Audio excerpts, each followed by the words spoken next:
Toda rabba. Our next respondent is Michele Flournoy, former U.S. Undersecretary for Defense. What? Former U.S. Undersecretary of Defense for Policy. I'm happy to invite you back to the podium, and I, for one, would be very interested in your thoughts on the negotiations that are now ongoing. Please. Well, hello again. I am a late addition to the agenda, so I'm going to make some very informal remarks, highlighting some of the most important points that I think I've heard in the last couple of days on Iran, and also trying to sharpen some of the issues and differences where I think we need to focus our attention going forward. I just want to restate a little bit from what I said last night, and that I really do believe that when it comes to our objectives with regard to the Iranian nuclear program, the U.S. and there's no light between the United States and Israel. And the objective is preventing Iran from gaining nuclear weapons. It's not containment, it is prevention. President Obama has been very clear on this point on numerous occasions, and he has been very clear that he's not taking any options off the table. Now, it sounds like a great rhetorical line, but let me tell you, having spent the last 3 years in the Defense Department, this is real. There was clear direction given. There's been planning done. There have been plans have been rehearsed. Capabilities have been exercised and readied. Force posture has been changed. Actions have been taken to ensure that there is a capability and the option for the president is real. Third point is, my experience of this president is that he doesn't bluff. He's very careful about what he says. He also follows up his words with deeds. We saw it with regard to Osama bin Laden. We saw it in Libya. We've seen it in Afghanistan. I think the issue is one of strategy and one of timing. And here I think there is a view in the United States that we have a clear strategy that involves creating a great deal of pressure through sanctions.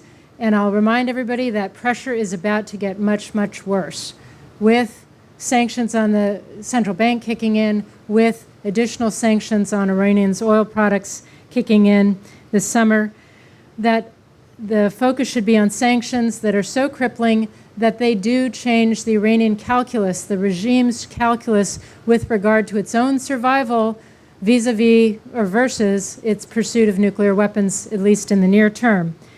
And so I think it's one of the most important insights from this conference is Amos Yadlin's idea of this longer-term campaign. Any military strike in its most wildly successful incarnation is only an option of delay. It does not solve the fundamental problem of Iran's pursuit of a nuclear weapon. And so we have to keep our eye on the ball of a long-term strategic campaign to prevent Iran from acquiring a weapon. And that will go on. If there is a military strike at some point, that campaign will continue after. If there isn't a military strike, the campaign will be there. And you have to have the continued support of the international community to be effective. If you lose that support and solidarity, you will not be effective. Remember how we got here. Remember how we got to the most crippling sanctions ever imposed on a country. We got here by first exhausting efforts to negotiate with Iran first time around. And it was only when that effort and engagement that was made in good faith by the U.S. administration failed because Iran wasn't serious coming to the table. That was when we got the Chinese on board, the Russians on board, the full P5+1, and many, many others on board to impose these sanctions. Again, we have to work through this in a way that keeps the unity of the international community in place if we're ultimately going to get to our goal, our shared goal. So with that as a sort of opening, I wanted to highlight some of the key areas of difference or potentially misunderstanding that I do think we need to work through together. And the first is, what is the end state that we're trying to achieve in the negotiations? And I think the Prime Minister was very clear, laying down some markers on what he sees as the end state. And we heard from Bob Blackwell drawing a sharp contrast between what the Prime Minister said and where he perceives the negotiations to be. I would just characterize this a little bit differently. I think the focus of the current negotiations is on a first step.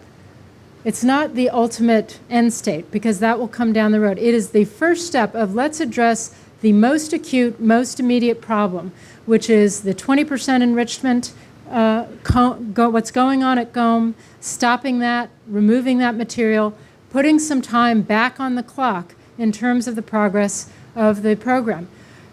Is that where we're going to stop? Of course not. But it is a first step. So please don't confuse the first step with the ultimate end state of where the negotiations need to go. That said, I think it's a very important further line of inquiry and discussion to explore exactly what that end state should be. Is it what the Prime Minister proposed? Is it what Amos Yadlin proposed? Is it something else? I think that's a very rich area for discussion. Second, key area of difference. I do think there are differences, there tend to be differences between various estimates of what I would call the downside risk of a military strike. I think General Yadlin, I would put you in the category of an optimist here in terms of anticipating a very constrained or muted Iranian response. I think there are others, both in the U.S. and I think here in Israel, who worry that Iran would react more strongly, either through acts of terrorism vis-a-vis the Israel, missile attacks vis-a-vis Israel on Israeli cities, and I think we can expect attacks on U.S. interests in the region. Because whatever we say and whatever the reality, Iran will perceive the U.S. as complicit in any action that Israel takes, and they will likely target U.S. assets as well.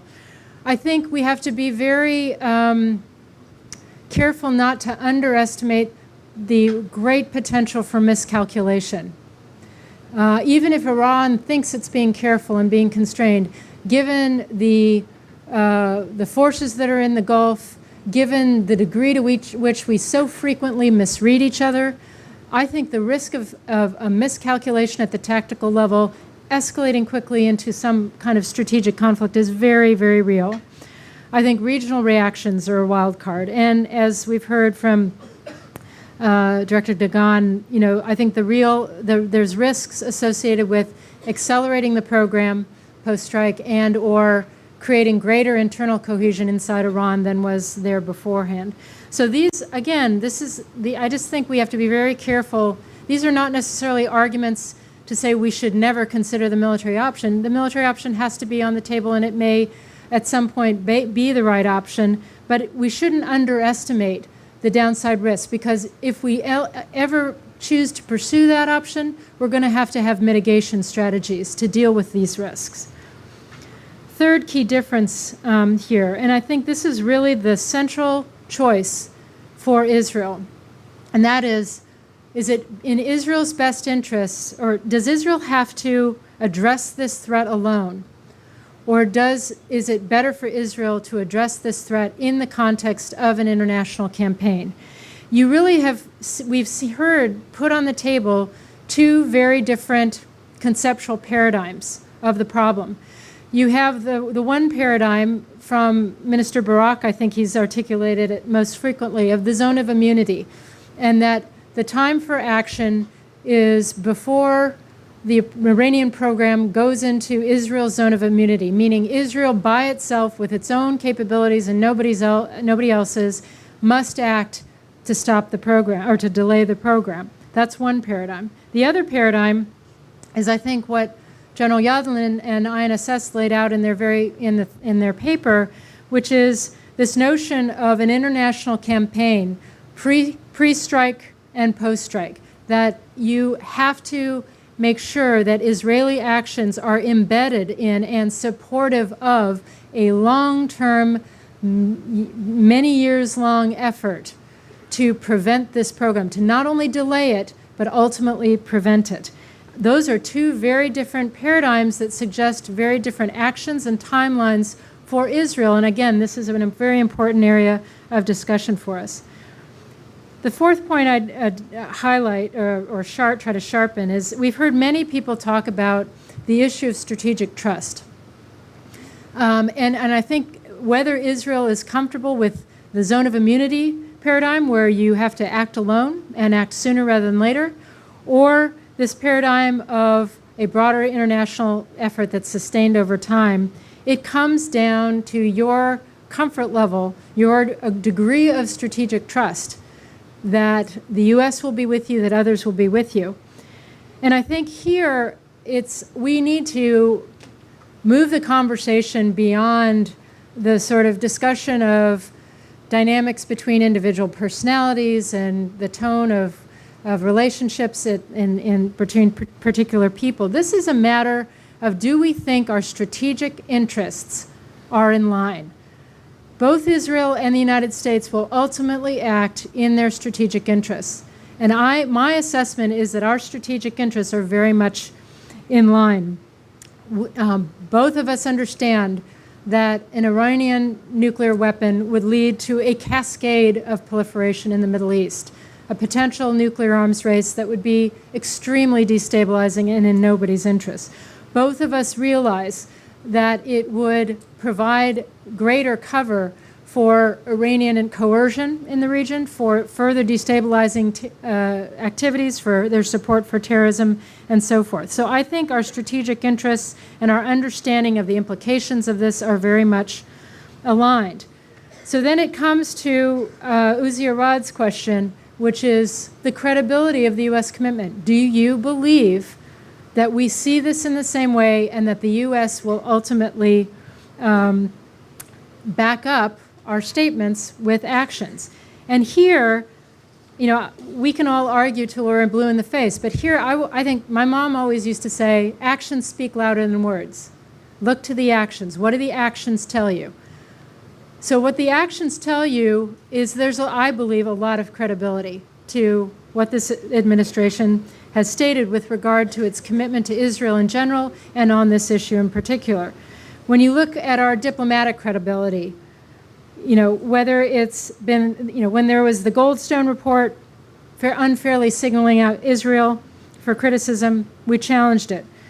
When, in the wake of the flotilla incident, when there were forces trying to isolate Israel, we supported Israel, we pushed back. When there was the Durban conference, when that was commemorated, we boycotted it. We said, no, we will not accept the notions, the premise of that effort. When the Palestinian Authority tried to bring issues that are rightly dealt with in a peace process between the states to the UN, there was never any question the U.S. was going to veto that resolution. So time and time again, this administration has demonstrated its commitment to Israel diplomatically. But again, credibility is all. You can also look to our actions. The U.S. has taken a number of steps. I mentioned the planning efforts, the capability development efforts. Look at our force posture in the region. We currently have something like 40,000 forces in the region, 2 carrier battle groups in the Gulf, ballistic missile defense investments that are unprecedented, both unilaterally and bilaterally with you. So look to our actions and make your judgment about credibility. So actions speak louder than words. I believe our strategic interests are aligned, and when those interests coincide, we will be most effective when we act with a strategic, long-term perspective and when we act together. So let me just end there and turn it over to the man you've all been waiting to hear from, and Gabi Ashkenazi. Thanks.